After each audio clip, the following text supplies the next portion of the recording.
ఆయన ఇయ్యలే. బతుకమ్మ చీరలు నేను 2 ఇస్తా అన్నాడు. ఒక్కటి కాదు నేను 2 ఇస్తా అన్నాడు. అన్ని గంతే, ఒకటి కాదు 2 ఇస్తా అంటాడు, అసలే ఇయ్యాడు. ఇదే ఆయన రివాజ్. ఆ బతుకమ్మ చీరలు ఇవ్వలే, కావాలని ఒక తృణీకారం, బతుకమ్మ పండుగ పట్ల ఒక అవమానకరమైన దృక్పథాన్ని ఆయన ఇవాళ ప్రదర్శిస్తున్నాడు. అది ఇవాళ దళితులను కూడా తీసుకొచ్చి బతుకమ్మ ఆడే మలిదశ. ఇవాళ మీకు వంగపల్లి నుంచి వాషింగ్టన్ దాకా ఆడుతున్నారు బతుకమ్మ. అక్కడ దాకా పోయింది, వాషింగ్టన్కు పోయింది. బహ్రెయిన్లో బతుకమ్మ, కువైట్లో బతుకమ్మ, ప్రపంచం నలుమూలల్లో బతుకమ్మ ఆడే పరిస్థితి వచ్చింది కదా. మన అందరి కృషి, ముఖ్యంగా అగ్రభాగాన కవిత గారు నిలబడ్డారు. ఆమె దేశ దేశాలకు వెళ్ళి మా కళాకారులు, మా తేలి విజయ్ వై దుబాయ్లో బతుకమ్మ పాట పాడిందంటే కారణం ఎవరండి? అసలు మా తెలంగాణ కళాకారులను బతుకమ్మ పేరు మీద విదేశాలకు పిలవడం మొదలైంది. ఎన్నడూ అమెరికా చూడని వాళ్ళు అమెరికా చూసిండ్రు. ఏది మా మట్టి బిడ్డలు, మా తెలంగాణ మట్టి బిడ్డలు వీళ్ళెన్నడూ అమెరికాలు పోయే అవకాశం వచ్చేది కాదు. తెలంగాణ ఉద్యమం పుణ్యమా అని, తెలంగాణ ఉద్యమంలో బతుకమ్మకు వచ్చిన ప్రాశస్త్యం పుణ్యమా అని ఎన్ఆర్ఐలు బతుకమ్మ పండుగలు చేసుకొని ఇక్కడి నుంచి కళాకారులను పిలుచుకున్నారు.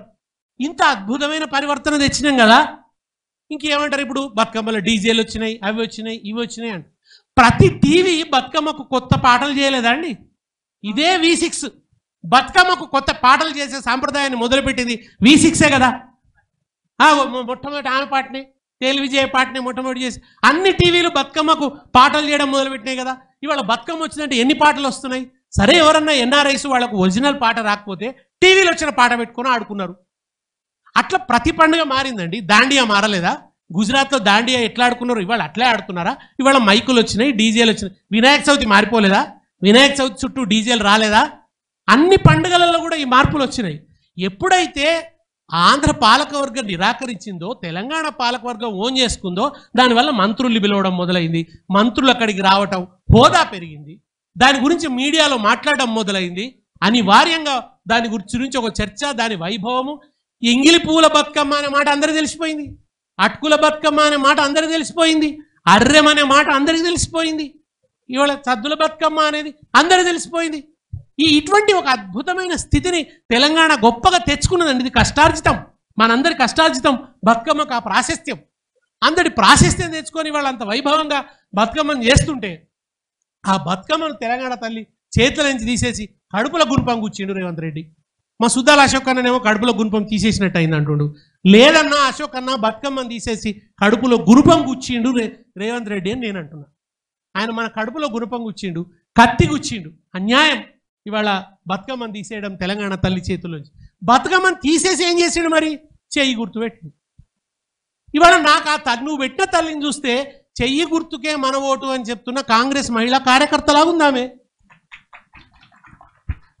ఎట్లా మాకు ఆ భావన కలుగుతుంది బతుకమ్మ లేకుండా? బంగారం లేదని మీరు అనకండి. అందరూ అనుకుని ఆయన ఏం బీద తల్లిని పెట్టలే, బంగారం పెట్టిండు. అయితే ఆ శిల్పాల నుంచి తీసుకొచ్చిన బంగారం లాగా లేదు, కళ్యాణి జ్యువెలర్స్, మంగత్రాయి జ్యువెలర్స్ లాగా ఉంది. ఆ జ్యువెలర్స్ పెట్టిండు ఆయన. పెట్టడం మాత్రమే కాదు, నిజంగా కూడా ఆ తల్లి మన పొలం బురదలో దిగి నాట్లేస్తున్న తల్లిలాగా లేదు. ఒడ్డున దిగి పని చెప్పే తల్లిలానే ఉంది ఆమె. ఒడ్డున నిలబడి పని చెప్పే తల్లిలానే ఉన్నది. అంతేకాకుండా ఆ శ్రామిక స్త్రీ అయితే చేతిలో ఒక పనిముట్టు. నిజంగా ఈయన అంత పెద్ద కమ్యూనిస్టా, సోషలిస్టా? బాగా మాటలు మాట్లాడుతున్నాడు కానీ ఈయన పుట్టింది ఏబీవీపీలా, పెరిగింది టీడీపీలా. మనందరం తెలంగాణ తల్లిని నెత్తికెత్తుకున్న రోజు ఈయన తెలుగు తల్లిని నెత్తికెత్తుకున్నాడు. తెలుగు తల్లి మీద కూడా మనది ద్వేషం కాదు. తెలుగు తల్లిని తెలంగాణ రాష్ట్రం ఏర్పడాలనే ఆకాంక్షకు విరుద్ధంగా నిలబెట్టడం వల్ల కాదన్నాం. నాకు ఒకసారి జొనవిత్తులు గారు అడిగారు TV9లో, సరే రాష్ట్రం ఏర్పడుతుందండి, ఏర్పడిన తర్వాత అయినా తెలుగు తల్లిని పెట్టుకుంటారా అని అడిగిండు ఆయన.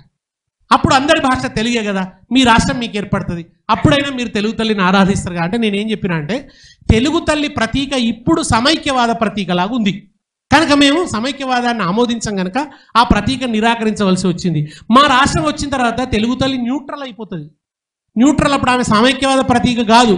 మా తెలంగాణ తల్లి ఉంటుంది, ఇష్టం ఉంటే పూజిస్తాం, ఎట్లయితే అట్లా, లేకుంటే ఒక తెలంగాణ తల్లినే పూజించుకుంటాం, ప్రత్యేకంగా దాన్ని మాకు వ్యతిరేకించాల్సిన అవసరం ఏమి ఉండదు అని చెప్పినాం. అంటే అప్పుడు న్యూట్రల్ అయిపోతుంది కదా. దాని పట్ల మనకి ఏదో భాషత మేము భౌగోళిక మాతలే ఎక్కువ, భూమాతనే ఎక్కువ, భారతమాత అన్నట్టుగా అని చెప్పినాం. అది అట్లా ఒక పెద్ద శ్రమపడి పెద్ద యుద్ధం చేసి ఒక తుఫానుకి ఎదురొడ్డి పెట్టుకున్నటువంటి తల్లి ఆమె. ఇవాళ ఇంతకుముందు మంచిగా అన్నాడు మన చారన్ అన్నది నాకు బాగా అనిపించింది, విసిరిన పిండిలో ఎవరన్నా గీతలు గీస్తారు. రేవంత్ రెడ్డికి సిద్ధాన్నం ముందట పెట్టింది, మృష్టాన్నం తింటున్నాడు ఆయన. కానీ మనం ఆ బువ్వ కోసం పోరాడినాం. ఇప్పుడు నిప్పు కనుగొన్న రోజు వాడి అద్భుతం ఏందో ఆది మానవుడికి తెలుసు. ఇవాళ మనకు నిప్పు గీక్తుంటే పెద్ద ఏమనిపించదు, ఏముంది ఇలా మామూలు అనుకుంటాం. చక్రం కనుగొన్ననాడు తెలుసు. అట్లా మనం తెలంగాణ తల్లిని కనుగొన్నాం. ఇవాళ ఈయన వచ్చి ఇది బాగలేదు, నువ్వెవరు బాగలేదు అనడానికి, నువ్వే బాగలేవు అన్నాడు. తెలంగాణ తల్లి పుట్టినప్పుడు నువ్వు బాగలేవు. నువ్వు ఎక్కడున్నావు అసలు, నువ్వు ఏం చేస్తున్నావు, నువ్వు ఎవరి పాదసేవలో ఉన్నావు, తెలంగాణ రాకుండా గోతులు తవ్వుతున్నావు. తెలంగాణకు వ్యతిరేకంగా ఆంధ్ర వాళ్ళు రాజీనామాలు చేస్తుంటే తెలుగుదేశం ఆఫీస్ కేంద్రంగానే కుట్ర సాగితే అందులో నువ్వు భాగస్వామివి. వచ్చిన తెలంగాణలో మొన్న ఆయన అంటున్నాడు కేటీఆర్కి ఇట్లా చెప్పాలి, రేవంత్కి ఇట్లా చెప్పాలి, కేసీఆర్ నువ్వు ఇది చెప్పు అది చెప్పు, ఇట్లా వాళ్ళకి మంచిగా ఉండు నేర్పంటే నీకు బ్యాగులు తీసుకొని పోమని ఎవరు చెప్పారు? నీకు అదెవరు నేర్పారు మరి? కనుక ఆయన కొత్తగా ఏర్పడ్డ ప్రభుత్వాన్ని ప్రతిపక్షం ఎట్లా నడుచుకోవాలో చెప్తున్నాడు ఆయన. గట్లనే నడుచుకోవాలన్నా? కొత్తగా ఏర్పడ్డ ప్రభుత్వాన్ని పడగొట్టడానికి బ్యాగులు పట్టుకొని పోవాలా? ఇది కదా నీ గత చరిత్ర. నువ్వు అసలు ఈ పరిణామాలతో దేంతో సంబంధం లేదు. అప్పుడు కూడా సమైక్యవాదుల వైపు నుంచి వచ్చినటువంటి వాదనలే ఇవన్నీ. మనం తెలంగాణ తల్లిని పెడుతున్నప్పుడు ఈ కావాలని ఇట్లా అని అట్లని, వాళ్ళ పోలికలు ఉన్నాయని వీళ్ళ పోలికలు ఉన్నాయని, ఇదంతా కుట్రపూరితంగా అప్పుడు ఎవరు తీసుకొచ్చారు? సమైక్యవాద మీడియా తీసుకొచ్చింది. సమైక్యవాద మీడియా కొన్ని పత్రికలు కొంతమంది తెలంగాణ వాళ్ళనే ముద్దట పెట్టి కుట్ర నడిపించేవి. తెలంగాణ రావద్దు, మళ్ళీ ఆ పత్రిక తెలంగాణకు మద్దతు ఇస్తున్నట్టు ఉండాలి. అందుకోసం కొంతమంది తెలంగాణ వాళ్ళని ముందర పెట్టి తెలంగాణ ఉద్యమం మీద దాడి చేసేది. తెలంగాణ ఉద్యమంలో కూడా ప్రభావపూరితంగా ఎన్నికలను ఎవరు ప్రభావితం చేస్తారో వాళ్ళ మీద ఎక్కువ దాడి. ఎన్నికలు ప్రభావితం చేయకుండా మీటింగ్లు పెట్టుకుంటే వాళ్ళు గొప్పోళ్ళు అని చెప్పాలి. గొప్పవాళ్ళు కాదని కాదు, వాళ్ళని చెప్పి ఎన్నికల్లో ఉన్న వాళ్ళని దెబ్బకొట్టాలి. వాళ్ళని చూసి ఈ కుట్ర కొన్ని పత్రికలు చేసినాయి. ఆ పత్రికలు తీసుకొచ్చిన వాదన తెలంగాణ తల్లి. అదే వాదనలు ఇప్పుడు సేమ్ మాట్లాడుతున్నాడు రేవంత్ రెడ్డి. కొత్త వాదనలు కాదు ఇవన్నీ కూడా. ఇవన్నీ అప్పుడు విన్నాయి. అంటే సమైక్యవాద మానసపుత్రుడిగానే ఆయన ఈ పని చేస్తున్నాడు. కనుక ఇవాళ జాతి దుఃఖపడుతున్నది, జాతి అవమానం అని భావిస్తున్నది బతుకమ్మ మీద జరిగినటువంటి దాడి. ముఖ్యంగా బతుకమ్మ అగ్రవర్ణాల పండుగ అని ఎవరైతే మాట్లాడుతున్నారో వాళ్ళు తెలంగాణ ఆడబిడ్డలకు క్షమాపణ చెప్పాలని నేను ఇక్కడి నుంచి డిమాండ్ చేస్తున్నాను. అది తప్పు. అన్ని ప్రాంతాలలో తెలంగాణ పండుగ ఉంది. క్రమక్రమంలో కొన్ని అసలు నిజం చిన్నపిల్లల బతుకమ్మ ఉండేది. బతుకమ్మ కంటే ముందు పిల్లల బతుకమ్మ ఉండేది. బొడ్డెమ్మ తర్వాత పిల్లల బతుకమ్మ అయినాక పెద్దల బతుకమ్మ. పిల్లల బతుకమ్మ రాను రాను పోయింది. అంటే ఇట్లా అందుకనే ఈ బతుకమ్మను కాపాడుకునేటందుకు ఇంత ఆరాట పడ్డం. ఇవాళ అన్ని ప్రాంతాలలో ఆనందంగా తెలంగాణ పండుగ అని చెప్పి బతుకమ్మని చేసుకుంటుంటే ఆ బతుకమ్మని తీసేసి నువ్వు బతుకమ్మ మీద దాడి చేయడం అంటే తెలంగాణ బతుకు సంస్కృతి మీద దాడి చేయటం తప్ప. కూడా ఇవాళ మనకు అంబేద్కర్ విగ్రహం మీద దాడి చేస్తే ఎట్లా కోపం వస్తుంది, అట్లనే తెలంగాణ తల్లి విగ్రహం మీద దాడి చేస్తే కూడా అంతే కోపం వస్తుంది. విగ్రహాలకు ప్రాధాన్యత లేదా అంటే కొన్నిసార్లు ఉంటుంది. కొంతమంది మిత్రులు మాట్లాడుతున్నారు విగ్రహాలు ఏమిటి, మేము విగ్రహాలకు వ్యతిరేకమని. మరి మనకు అంబేద్కర్ విగ్రహం మీద దాడి చేసినప్పుడు కోపం వస్తుంది కదా, తప్పనిపిస్తుంది కదా. అంటే అవతల వాళ్ళ ఏదో ఉన్న ఆ దుర్మార్గ భావజాలం మీద మన కోపం. వాళ్ళు అంబేద్కర్ మీద దాడి చేస్తున్నారంటే వాళ్ళలో అగ్రవర్ణ దురహంకారం ఉంది. ఆ దురహంకారానికి గుర్తు కనుక ఆ విగ్రహం మీద జరిగిన దాడిని మనం ఖండిస్తాం, ఆ దురహంకారాన్ని ఖండిస్తాం. ఇవాళ కూడా జరుగుతున్నది ఏంటంటే మలిదశ తెలంగాణ ఉద్యమం మీద మలిదశ ఉద్యమానికి వెన్నుపోటు పొడిచిన ద్రోహి చేస్తున్న దాడిగా చూస్తున్నా నేను దీన్ని. కనుక ఈ దాడిని వ్యతిరేకించవలసిన అవసరం ఉంది. ఈ దాడిని వ్యతిరేకిద్దాం.